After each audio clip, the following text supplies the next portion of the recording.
Dahil po dyan, sa Davao Mafia and their purpose to save the Queen in order to become the next president.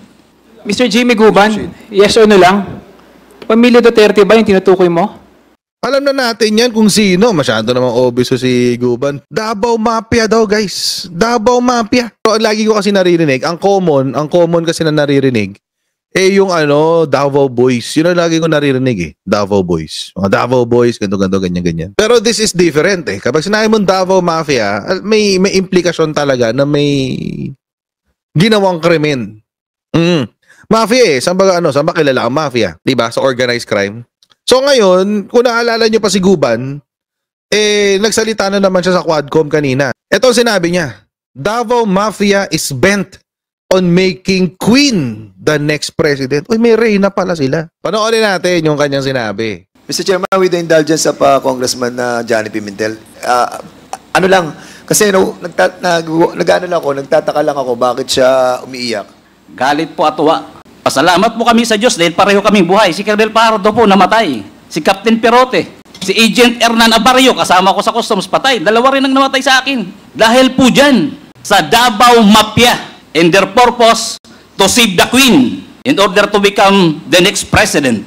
Lahat patayan. Pero hanggang ngayon, Mr. G. Guman, Mr. Chair, sino ba talaga ang nagpasok nitong illegal drug shipment na ito under Bicaba Trading? Your Honor, based on the reports, even in my affidavit, Your Honor, Hernan died or nilaso nila.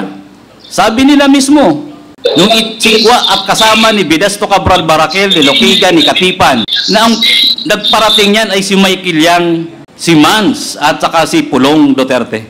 It's from their mouth, not from us.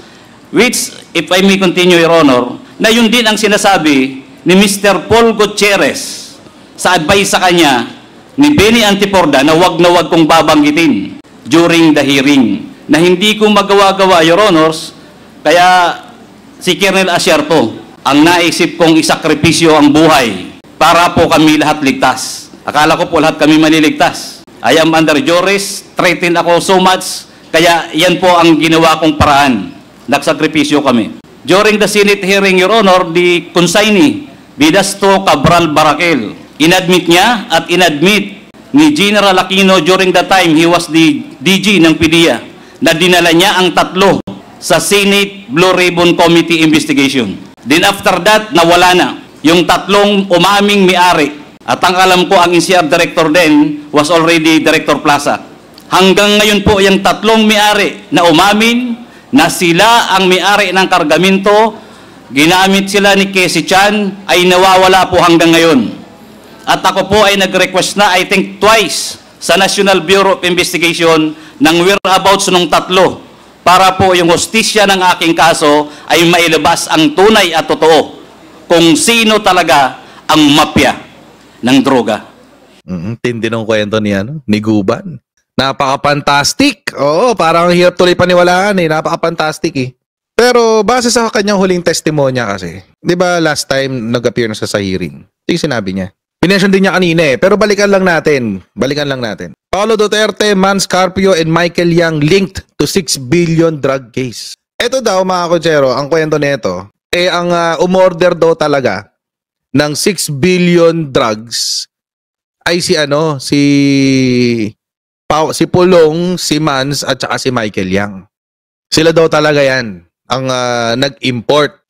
Ngayon, mga kotsero, nahuli. Siyempre, dahil nahuli, at dahil anak ng presidente yung isa, at manugang yung isa, at best friend si Michael Yang, magko-cover up. So, according sa kwento ni Guban, ang cover up nila ay si Asierto. Nilaglag nila si Asierto, at sa kanya sinisi na siya yung drug lord. Si Asierto. Yon. Sinong naging witness? Ang naging witness sa paglalaglag na yon ay si Guban sa Senate hearing. Parang Parang pang Netflix Ang tindi ng kwento, pang Netflix guys. Oo. Mr. Jimmy Guban, kanina may binanggit ka na sabi mo, save the Queen, that they wanted to be the next president. Maaari po bang pakilinaw ito at sino po yung tinutukoy ninyo? Your Honor, Yung kawayan, that involves already tight security, Your Honor, in my family again. Ayusin ko muna security ko, Your Honor, and I will divulge who are the implementors of that, Your Honor. So, ibig sabihin mo ba itong sinasabi mo na save the Queen, that they wanted to be the next president, ito ay may tinutukay ka na tao na gustong maging susunod na presidente? Yung ba yung tinutukay mo?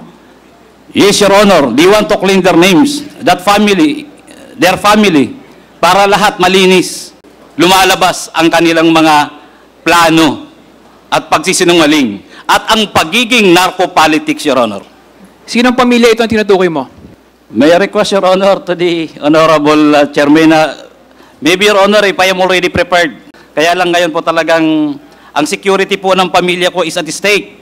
May conclusion na ako kung paano po yan ibigay. But Your Honors, may apology dahil hindi ko po kagad may bibigay because of security. Thank you very much, Your Honor. If I may remind Mr. Guban, kapag ang pakisagot lang ng direkta, wag na yung masyadong marami pa tayong pasakalye, ha? Direkta Yes. lang. Please answer the questions directly. Mr. Jimmy Guban, yes or no lang? Pamilya Duterte ba yung tinutukoy mo? Sorry, Your Honor. Maybe next time. Anyway, thank you, Mr. Chair. Next time na lang daw. Next time. Eh di, executive session nyo, di ba? Kayo-kayo lang mag-usap. Executive session. Hindi naman kailangan na next time pa. Pwede naman yun. Pero mga Kochero, mukhang kasi, di ba, ang ano kasi mga Kochero, ito eh. Si Digong built his image. Si Digong itinatag niya ang kanyang imahe sa paglaban daw sa drugs at corruption. Kaya it doesn't make sense. Hindi ko naiintindihan yung reaksyon ni Digong nung una. Nung pagkalaman niya na merong nakapasok na 6 billion pesos na halaga ng droga sa customs. Nasaan yung galit na handang pumatay ng tao? Hindi natin makita. Wala siya dun. Wala yung imahe ng Rodrigo Duterte na kapag nakakita ng drugs, magmumura-mura na lang dyan. Pag pinag-uusapan ng drugs, akala mo bayani ng ginagawa ko ito para sa buong Pilipinas, ganyan-ganyan. Hindi mo makita noong 2018, walang ganun. Hindi mo dama yung galit. Hindi mo dama yung I hate drugs. Anong sinabi niya? Wala ebidensya eh. So ibig sabihin mga Kochero, noong karamihan sa ating mga Pilipino, including myself, hindi ko ina-exclude yung sarili ko, nung panahon na paniwalang-paniwala ho tayo kay Rodrigo Roa Duterte, na handa siyang ipaglaban ang droga, no? Ay, labanan pala ang droga, ipaglaban ang droga. Handa siyang labanan ng droga. Eh, ang ending pala, sila pala yung nagpapasok kung totoo yung kwento. O di noon pa pala tayo may narco state. Panahon pa pala tayo ni Digong may narco state. At ngayon lang natigil sa panahon ni PBBM. Naalala nyo nung may huli doon sa Batangas, worth nung una 13 billion, tapos naging 10 billion na lang yata if I'm not mistaken eh. Di ba si PBBM pumunta agad the following day yata or 2 days later. Tinignan niya yung huli. Kinausap niya yung mga investigador. Kinausap niya yung lahat. Nandun siya. Alam niyo mga Kochero, sabi ko nga sa inyo eh, ang naglalaglag kay Digong ay sarili niya. Nilaglag niya yung sarili niya sa hearing nung nakaraan sa Senate.